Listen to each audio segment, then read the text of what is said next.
1 minute ago, the Mediterranean Sea turned against the land that shaped it.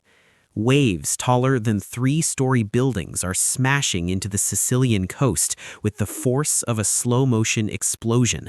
Streets have become rivers, entire promenades are collapsing into the sea, and more than 200,000 people across southern Italy are now trapped between mountains that could bury them and an ocean that wants to swallow them whole.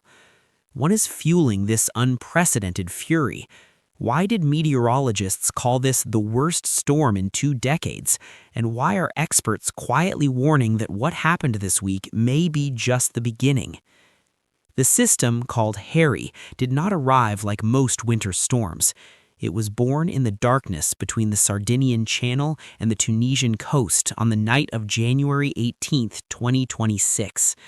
Within hours, cold polar air descending through the Rhone Valley collided with abnormally warm Mediterranean waters. The temperature gradient was extreme, the energy exchange violent. By morning, a vortex had formed. Its rotation tightened with alarming speed. Its central pressure plummeted below 920 hectopascals. What emerged was not simply a storm, it was a Mediterranean cyclone, a phenomenon that shares the DNA of hurricanes but feeds on the unique thermal chaos of a warming enclosed sea. The Italians have a name for these rare monsters. They call them medicanes, and Harry quickly proved worthy of the title. Wind speeds exceeded 130 kilometers an hour in the open sea. Gusts ripped across eastern Sardinia and Sicily with sustained force rarely seen in January. The fetch, the vast expanse of water over which the wind travels unobstructed, was enormous. The sea responded accordingly, building swells that would soon become weapons. But the wind was only the first warning. The real danger lay in the water itself. Waves offshore in the Ionian and lower Tyrrhenian seas reached 8 to 9 meters. Along the exposed coasts of eastern Sardinia and Sicily, swells crashed at 6 to 7 meters, breaching seawalls, flooding coastal roads, and tearing apart infrastructure built for gentler seasons. In Messina province, monitoring stations recorded waves exceeding 9 meters. That is nearly 30 feet of churning Mediterranean fury slamming into towns that have stood for centuries. The force was enough to move boulders, collapse concrete barriers, and reshape entire stretches of coastline in hours. Something fundamental had changed beneath the surface. The Mediterranean Sea is one of the fastest warming bodies of water on the planet. Data from the Copernicus Marine Service confirms that 2024 was the hottest year on record for Mediterranean surface temperatures. By February of that year, sea surface temperatures in the western Mediterranean had already exceeded 15 degrees Celsius, far above normal for winter. The eastern basin touched nearly 18 degrees Celsius. This warmth does not simply dissipate when autumn arrives. It lingers in the upper layers of the water column. It accumulates through marine heat waves that now strike 4 times annually instead of once. And when cold air finally arrives from the north, that stored heat becomes fuel for atmospheric violence. The physics are unforgiving. Riccardo Ravagnan, head of Mediomed, explained the mechanism with clinical precision. Polar maritime air diving through the Balearics had interacted with warm, unstable air of North African origin. The thermal contrast was extreme, creating a horizontal pressure gradient that compressed into a rotating vortex. The storm fed greedily on the latent heat stored in the sea. This is the signature of climate change written in wind and water. The Mediterranean Sea is warming 20% faster than the global ocean average. Each fraction of a degree translates into more energy available for storms that form above it. The rain began falling before the waves arrived. In parts of Calabria, more than 300 millimeters of precipitation fell within 48 hours. That is more rain than typically falls in 3 entire months. The soil, already saturated from previous storms earlier in January, could absorb nothing more. Every additional drop ran off the surface, surging downhill toward rivers that were already swelling beyond their banks. Forecasters warned that some regions could receive 400 millimeters before Harry moved on. Flash flood risk became extreme across the Ionian coast. Landslide advisories spread through the mountain communities, where slopes of unstable clay and weathered rock waited for a trigger. The ground itself had become unstable, and it would not hold. In Catanzaro province, 7 families found themselves completely isolated after a landslide cut off their only road to the outside world. They had no choice but to wait, watching the rain continue, hoping the hillside above them would not move again. And then the coastal infrastructure began to fail. In Santa Teresa de Riva, a small coastal town in Messina province, the seafront road had been closed as a precaution. Waves had been battering the promenade for hours, undermining the foundations with each surge. Officials knew the structure was compromised. Barriers blocked the entrance. But an elderly driver ignored the warnings. He continued along the closed route, perhaps trusting decades of experience over the judgments of civil protection teams, perhaps believing the sea could not reach him. The road gave way beneath his wheels. A massive sinkhole opened in the asphalt, swallowing his car in seconds. The vehicle dropped into a void carved by the relentless pounding of waves against the road's foundation. The man, trapped inside, managed to call emergency services. His voice was calm but urgent. Rescuers from the local Red Cross arrived first. They worked in driving rain and howling wind to extract him from the wreckage. He emerged with injuries to his legs, shaken but alive. The regional civil protection chief later called his decision to drive that road reckless, a reminder that official warnings exist for reasons the sea demonstrates without mercy. The photographs of that car, half swallowed by collapsed asphalt, became a symbol of the storm's power. This was not simply bad weather. This was the earth itself giving way. Across Sicily, the damage multiplied with each passing hour. In Catania, waves surged past 5 meters, flooding the historic harbor and sinking a fishing boat right at the dock. Local fishermen, who had warned for years about the deteriorating harbor infrastructure, watched their fears proven correct. Their livelihood floated away in the debris. In Acireale and along the coast near Taormina, walls of water 6 meters high crashed through man-made barriers designed for smaller storms. The force claimed urban spaces that had existed for generations. Beach facilities were destroyed beyond repair. Promenades that had hosted evening strollers collapsed into the churning sea. Roads became rivers of mud, debris, and salt. The fire and rescue service responded to more than 380 emergency calls in Sicily alone. 170 more came from Sardinia, 90 from Calabria, and the evacuations had only just begun. The historic fishing village of Marzelleni in Syracuse province was evacuated as a precaution. The heavy storm surges, called mareggiate in Italian, were threatening homes that stood directly on the waterfront. Some of these structures had survived centuries. They could not survive Harry without human intervention. In Messina, 32 elderly residents of a nursing home near the beach were transferred to safer facilities inland. The operation required careful coordination, ambulances navigating flooded streets, staff ensuring that vulnerable patients remained stable during the move. It was one of the most delicate rescue operations of the entire crisis. In the coastal hamlets of Acireale, local officials ordered the removal of 95 residents from areas too exposed to the storm surge. Some families left with only the belongings they could carry. Others refused, choosing to stay with homes that generations had built. In total, nearly 200 people across Sicily were forced from their residences in a single day. The numbers in Sardinia painted an equally desperate picture. In Cagliari, the regional capital, Poeto Beach was completely flooded by waves that overtopped the coastal barriers. Water surged across the beachfront road, forcing immediate closures. In the low-lying districts, seawater penetrated homes, ruining furniture, electronics, and irreplaceable personal belongings. Around 100 people were evacuated from properties deemed too dangerous to occupy.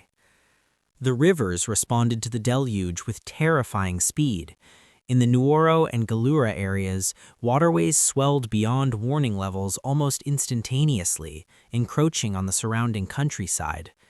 Highways, usually vital arteries connecting remote communities to the rest of the island, became impassable paths through mud and debris. Emergency services struggled to reach those who needed help.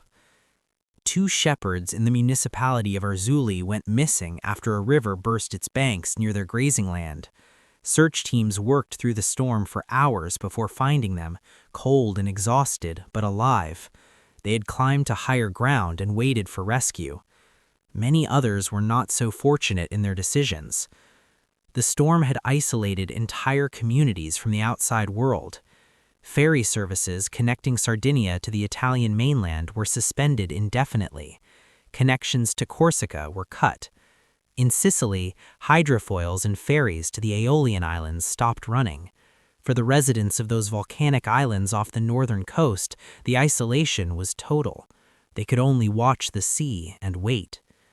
More than 150 Sicilian municipalities ordered the closure of all schools. In Palermo, Catania, and Messina, the 3 largest cities on the island, public life ground to a halt. Universities shut down. Parks closed. Cemeteries were locked to prevent accidents from falling trees and debris. Administrative offices went dark. The scene resembled the lockdowns of years past. Empty streets, shuttered businesses, a population waiting indoors while nature demonstrated its indifference to human schedules. But unlike a pandemic, this threat could break through walls. It could collapse roads. It could send rivers through living rooms. In Calabria, the destruction continued to accumulate. In Crotone province, part of an old cemetery collapsed under the weight of saturated soil.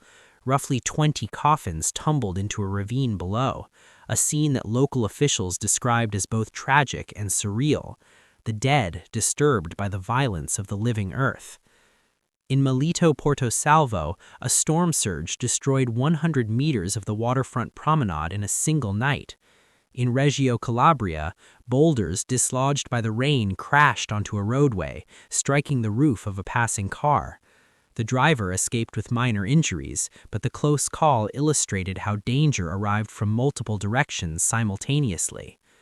The Italian Civil Protection Authority maintained the highest alert level, red, across all 3 southern regions for 3 consecutive days. Municipal operational centers across hundreds of towns remained on constant vigil, their staff working in shifts to monitor conditions that changed by the hour. Over 6,000 personnel, including volunteers from the Protezione Civile, firefighters, and forestry specialists, were deployed to monitor dams, riverbanks, bridges, and critical infrastructure. Regional officials described the situation in language that carried the weight of genuine fear. This was a phenomenon never observed in recent times, especially on the southeastern coast, a crescendo that would not relent until the system exhausted itself. The patterns driving Harry were not random fluctuations. Climate scientists have tracked the intensification of Mediterranean cyclones for decades. Research published in Geophysical Research Letters, Nature Scientific Reports, and Frontiers in Marine Science confirms that warmer sea surface temperatures enhance storm intensity through well-understood physical mechanisms. The Mediterranean is warming faster than almost any comparable body of water on Earth. The IPCC 6th Assessment Report projects that while the overall frequency of medicanes may decrease slightly, the strongest storms will become significantly more powerful. Their tracks are shifting south and east, with more common occurrences now documented in the Ionian Sea, exactly where Harry struck hardest. The trajectory of climate change and the trajectory of this storm aligned with disturbing precision. The mechanism is straightforward but implacable. Warmer water provides more energy through evaporation and heat transfer. More energy produces stronger winds, heavier rain, and higher waves. The ceiling on storm intensity rises with each passing year of accumulated warming. and the Mediterranean, an enclosed sea surrounded by vulnerable coastlines, aging infrastructure, and dense populations, has no room to absorb the impact. A family in Catania watched the waves from their apartment window throughout the worst night of the storm. The father had grown up on this coast. He remembered storms from his childhood, powerful winter gales that rattled windows and kept fishermen in port. But nothing like this. The sea seemed angry, he said later, almost alive. It came for the streets, for the cars, for everything we built too close to the water. His children asked when it would stop. He could not answer them honestly. The question now is not whether another Harry will come. The question is when and where and how many people will remain in its path. Climate models suggest that the conditions producing this storm will become more common in the coming decades. Warmer winters that fail to cool the sea adequately, higher baseline surface temperatures that persist into the cyclone season, more extreme thermal gradients when polar air finally descends. The ingredients for rapid Mediterranean cyclogenesis are becoming more abundant with each passing year. Italy's emergency planners know this. They have mapped the vulnerabilities in exhaustive detail. They have identified the flood zones, cataloged the aging seawalls, documented the undersized drainage systems. They run evacuation drills. They close schools at the first sign of danger. They deploy thousands of responders when warnings justify action. But some forces cannot be stopped. They can only be survived. The seawalls along Sicily's eastern coast were built for storms that belonged to another climate. Many had been patched with sandbags after previous damage, full repairs delayed by funding shortfalls, bureaucratic obstacles, and the constant competition for limited resources. The drainage systems in many municipalities remain undersized for the rainfall intensities that are now becoming routine. The gap between the infrastructure that exists and the infrastructure that is needed grows wider with each record-breaking event. Engineers can calculate what is required, politicians struggle to fund it, and the sea does not wait for consensus. As Cyclone Harry moved northeast toward the Balkans on January 22nd, it left behind a vacuum of low pressure that drew colder air southward. The immediate crisis began to ease. Forecasters predicted the system would weaken through Thursday, finally releasing its grip on the southern regions. But the debris remained. The collapsed promenades, the flooded homes still draining, the undermined roads awaiting assessment, the psychological toll on communities that had watched the sea rise higher than living memory suggested possible. And the warning signs continue to accumulate. The Mediterranean recorded its hottest single day ever measured in August 2024.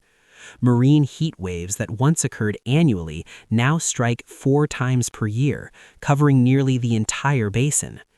Coral populations have crashed by 90%. The noble fan mussel teeters on extinction. Fish are diving deeper to escape surface temperatures that exceed their tolerance. The entire ecosystem is transforming in real time, and the transformation feeds back into atmospheric conditions. These are not abstract statistics published in academic journals. They are the foundation of the next storm. Scientists can now see the fingerprints of climate change in individual weather events with increasing confidence. Studies of previous medicanes, including Janos in 2020 and Apollo in 2021, have documented the role of anomalous sea surface temperatures in their intensification. The link between warming waters and extreme precipitation is no longer speculative or contested. It is documented, it is measured, it is accelerating. The question that remains unanswered is the one that matters most for the millions who live along Mediterranean shores. How many more Harrys will strike before the infrastructure catches up? How many more coastal communities will face the choice between evacuation and devastation? How long can the Mediterranean's ancient shores sustain the compounding pressures of warming seas, inadequate drainage, and extreme weather events that exceed all historical precedent? The sea does not negotiate. It does not wait for funding approvals or political consensus. It does not respect the boundaries of nations or the schedules of bureaucracies. It responds to physics, and the physics are unambiguous. The waters are warming, the storms are intensifying, and the next Harry is already forming somewhere in the thermal chaos of a Mediterranean that no longer behaves the way it once did. The only question is where it will make landfall, and whether anyone will be ready when it does.